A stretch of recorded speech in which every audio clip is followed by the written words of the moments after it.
Ever known exactly what you want to say, but the words just won't come? Welcome to Situation Scripts, where I give you the perfect language for life's challenging conversations. Today, script covers active listening during disagreements, breaking down the situation, why it's difficult, and the precise wording that works. No more freezing up or regretting what you said. Instead, practical phrases that sound naturally coming from you. Let's get into it. Here's the situation. You're in the middle of a disagreement with your partner, a friend, or family member. The conversation is becoming heated, and you can feel yourself focusing more on formulating your next point than truly hearing what they're saying. There's probably some intense emotions arising that you want to express pretty immediately as well. You genuinely want to understand their perspective, but emotions are running high and defensive reactions are taking over. So, what's the problem here? Communication researcher Dr. Marsha Reynolds explains that during conflict, our brains enter what neuroscientists call amygdala hijack, a state where the limbic system overrides the rational prefrontal cortex. This triggers a self-protective response focused on winning or defending rather than understanding. Dr. John Gottman's research shows that this defensive listening is one of the major prediction of relationship breakdown, creating a pattern where both parties feel increasingly unheard and misunderstood, escalating the conflict.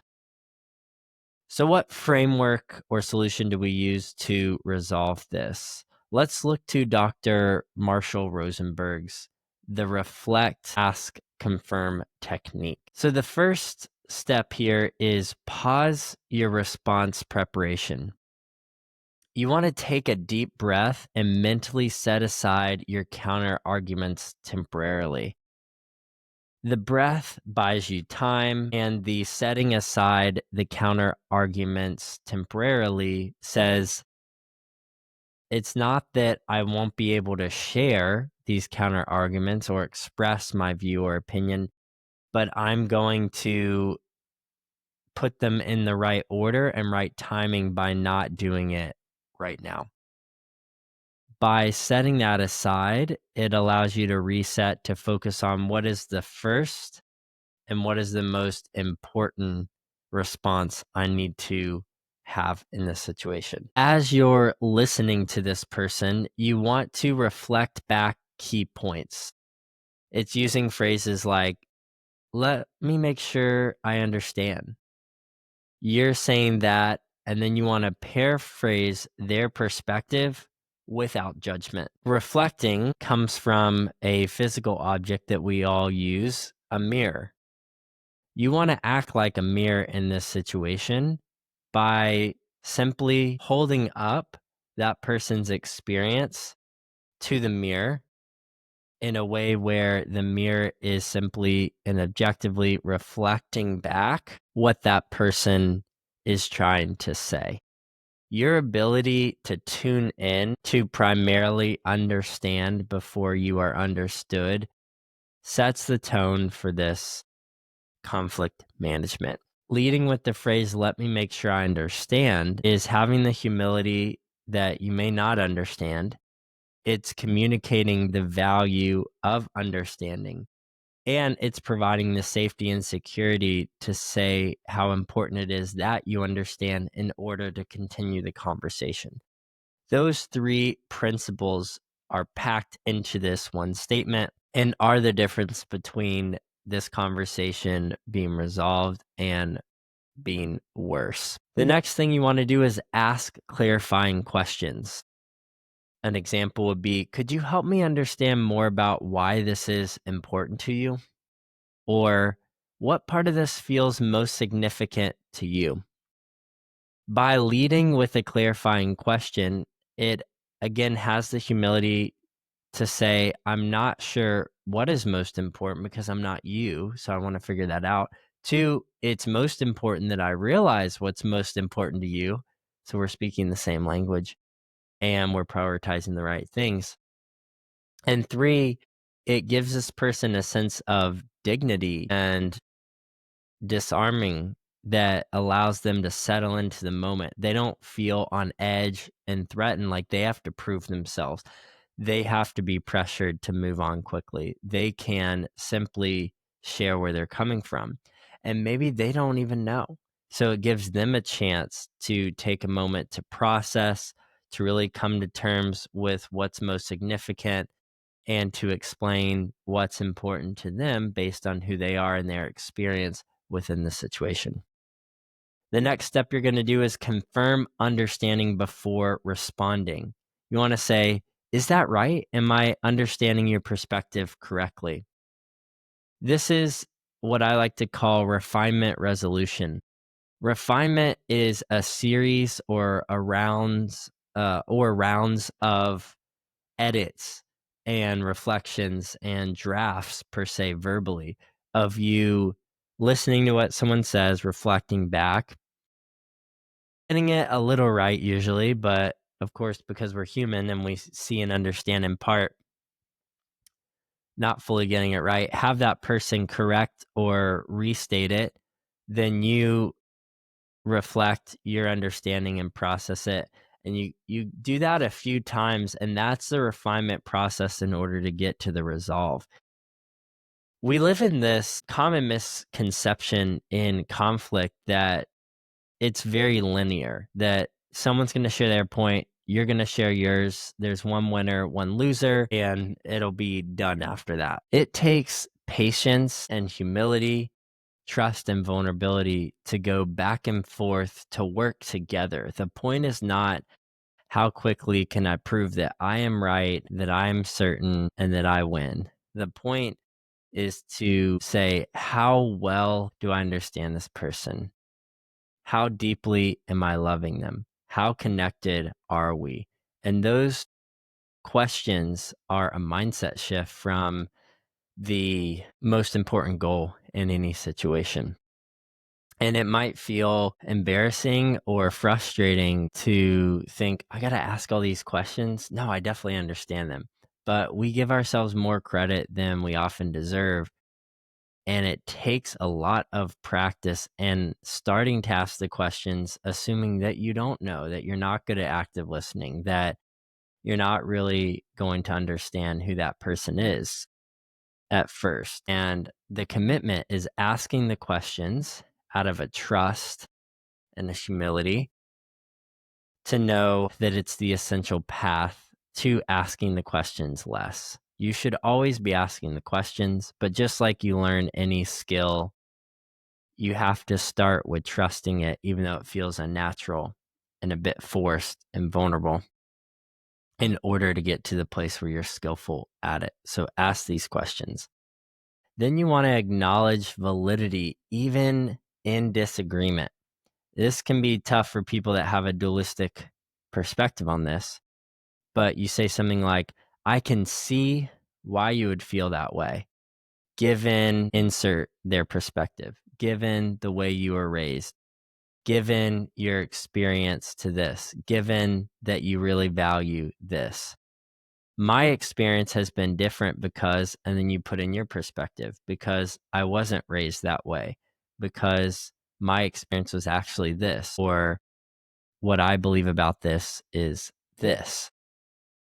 To acknowledge validity is not to enable or condone that person's perspective. It's simply to accept it as real and validate it as you understanding where you're coming from. That's what we call empathy. Empathy is a compassionate partnership with someone that says, even though I don't agree with you, I can still be connected to you. That is major. We don't need to agree in order to connect. By validating someone's experience, you are giving them the dignity and the space and the capacity to show up for who they are and what they believe in that moment. The second part of this, though, is for you to have confidence that you deserve the same. You deserve to be validated. You deserve to be listened to. You deserve to have the space for your experience. So by you sharing that, it equally represents the conversation and the communication. This is not a time just to validate them so you can back down or bow out. On the contrary, it's important that you step into the space with a humble confidence to know that your perspective matters. And it's important that you feel like it can be voiced. And by naming where each of you are coming from and your perspectives, you're realizing this person didn't make this up on the spot. They're not just trying to win or scurry for an answer. Many conflicts are rooted in the deep conditioning and experiences that we've had individually as humans. And when you can realize that that person's perspective and where they're coming from in the conflict wasn't just born yesterday, but might have been around for many years and it's deeply entrenched in who they are, you realize a disagreement can feel like you are having to defend your personhood, not just an ideology. So it can be very sensitive when people's ideology is over correlated or over identified with who they are as a person. So taking time to distinguish the difference between perspective and person, yet realizing how the perspective has shaped the person is vital. The next thing you're going to do and last step is you want to look for underlying needs. You want to say, it sounds like, and then you want to input a need or value here. Reliability, respect, security is important to you here. That matters to me too, even if we see the situation differently. Again, leading with the language it sounds like doesn't assume that that is the truth. You're reflecting on what you're hearing and you're prioritizing their need or value in a situation that is important to them.